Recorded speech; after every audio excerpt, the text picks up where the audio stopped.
Lebah merupakan sekelompok besar serangga yang dikenal karena hidupnya berkelompok, meskipun sebenarnya tidak semua lebah bersifat demikian.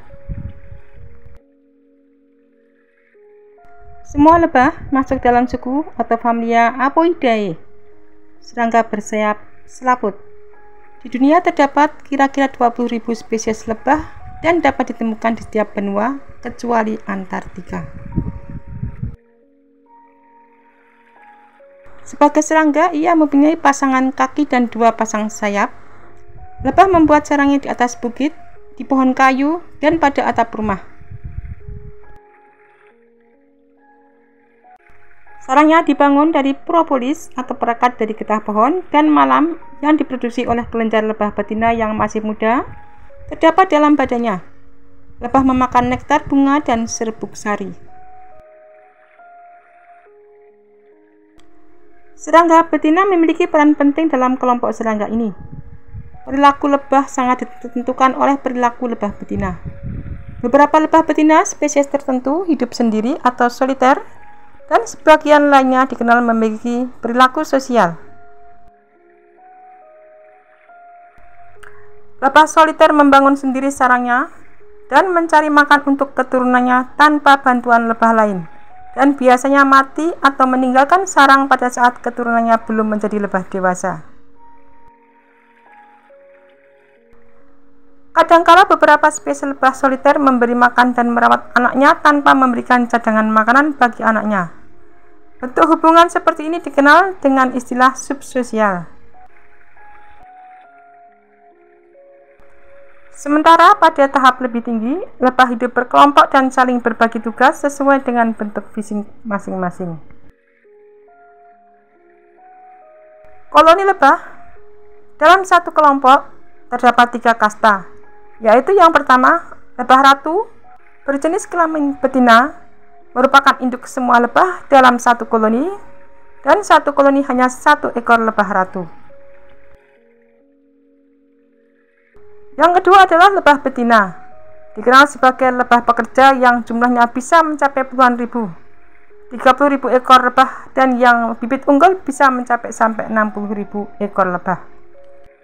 Dan yang ketiga adalah lebah jantan, jumlahnya hanya ratusan ekor lebah. Setiap kasta lebah mempunyai tugas masing-masing.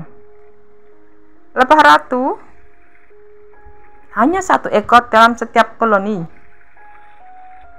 dan mengawal semua kegiatan lebah betina dan lebah jantan. Komposisi kromosomnya diploid sehingga dapat menghasilkan keturunan. Badannya lebih besar karena masih dalam bentuk larva. Ia diberi makan susu lebah atau royal jelly yang kaya akan vitamin dan gizi. Pembagian tugas utama ratu lebah adalah bertelur selama hidupnya, berjenis kelamin betina. Perkawinan ratu lebah ini hanya sekali seumur hidup. Perkawinan dilakukan dengan cara terbang tinggi di angkasa pada cuaca cerah, dan pejantan yang bisa mengejarnya akan dapat mengawini sang ratu lebah. Pejantan itu tidak lama kemudian akan mati karena testisnya lepas dan tertanam pada ovarium ratu lebah. Lebah ratu yang aktif mampu menelurkan kira-kira 2000 butir telur sehari.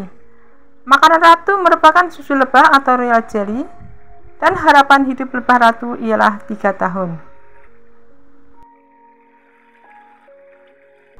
Tugas lebah pekerja berjenis kelamin betina mengumpulkan serbuk sari dan nektar.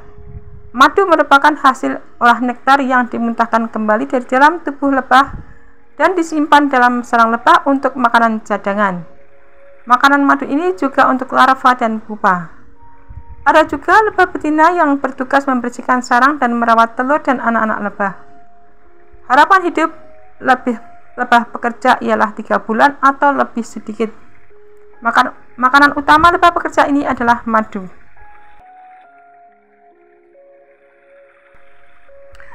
Lebah pekerja betina dari larva hingga akhir hidupnya memakan madu. Sementara itu, ratu lebah dari larva hingga akhir hidupnya memakan susu lebah atau royal jelly. Apabila kesuburan reproduksi telur sudah berkurang atau usia ratu lebah sudah tua, secara naluri lebah pekerja meremajakan koloni baru dan mencari telur-telur yang terbaik. Setelah telur menetas menjadi larva akan diberi makan susu lebah. Dalam satu koloni hanya ada satu ratu lebah. Sarangnya paling besar dan paling menonjol daripada sarang lebah pekerja. Lebah pekerja bisa bertelur dan telurnya dapat menetas jika koloni lebah kehilangan ratunya. Maka secara alami sesuai naluri lebah, betina akan bertelur dan yang lahir dari telur lebah pekerja ini semuanya berjenis kelamin jantan. Karena dari telur yang tak terbuahi, lebah pekerja tidak pernah dikawini oleh lebah jantan. Lebah jantan bertugas mengawini lebah ratu muda jika akan membentuk koloni baru dan akan mati setelah kawin. Lebah jantan merupakan lebah dari telur tak terbuahi yang diberi makan nektar dan madu biasa. Jumlah lebah jantan ini jumlahnya hanya ratusan. Seringkali dalam film-film animasi, jika madu yang lebah-lebah produksi diambil, mereka akan marah. Kemarahan lebah bisa disebabkan karena terganggu dan terkejutnya koloni itu. Bisa juga karena sifat agresif kelompok lebah itu. Untuk budidaya peternakan lebah, madu dipilih dari koloni yang jinak dan tidak agresif. Madu dari hasil peternakan lebah ini biasanya untuk komersial, bisa juga untuk kebutuhan sendiri.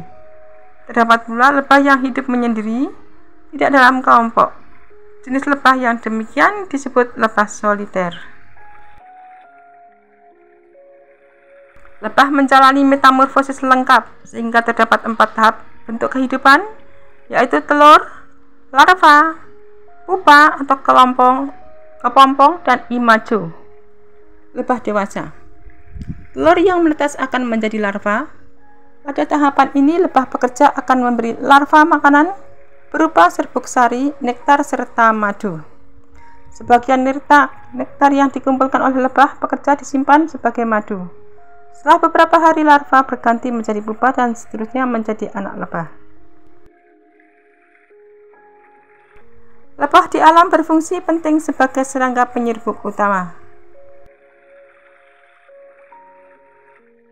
Kesukaannya akan nektar dan serbuk sari membantu penyerbukan silang pertumbuhan. Dalam penyerbukan buatan tanaman tersebut, lebah dipelihara dalam lingkungan kurungan berisi tumbuhan yang akan disilangkan. Manusia juga memanfaatkan madu sebagai makanan serta obat. Pemeliharaan lebah untuk diambil madunya telah dilakukan manusia sejak lama. Ilmu tentang lebah dan pemeliharaannya dikenal sebagai apiari, dan usaha peternakan lebah juga disebut dengan nama tersebut.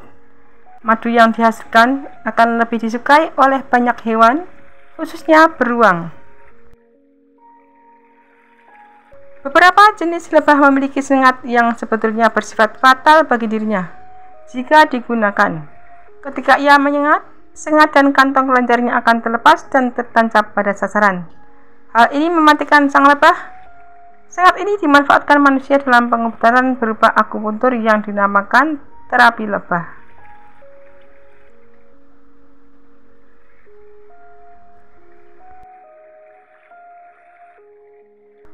Peternak lebah modern menghasilkan racun lebah yang keluar dari sengat lebah pekerja tanpa kematian lebah. Mereka melakukannya dengan memasang semacam jebakan di pintu masuk sarang lebah. Jebakan ini dipasang arus listrik yang cukup untuk mengejutkan lebah. Lebah yang terkejut akan secara tidak sadar mengeluarkan racun dari sengatnya dan hasilnya ditampung untuk ramuan obat-obatan. Di beberapa tempat di Indonesia, larva dan pupa lebih dijadikan makanan, misalnya sebagai botok lebah. Lebah sering menggunakan sengatan ekornya saat merasa terusik. Lebah menusuk-nusukkan sengatan ekornya ke epidermis musuhnya sehingga musuhnya kesakitan. Namun apa yang dilakukan lebah ini ternyata malah membuat sengat dan kantongnya lepas tertinggal di epidermis susunya. Akibatnya beberapa menit kemudian lebah akan mati. Lebah tinggal di gua-gua dalam hutan termasuk di tebing-tebingnya. Lebah merupakan hewan penghasil madu yang sering kita konsumsi. Madu merupakan cairan manis yang dibuat oleh lebah madu dengan menggunakan nektar pada tanaman berbunga.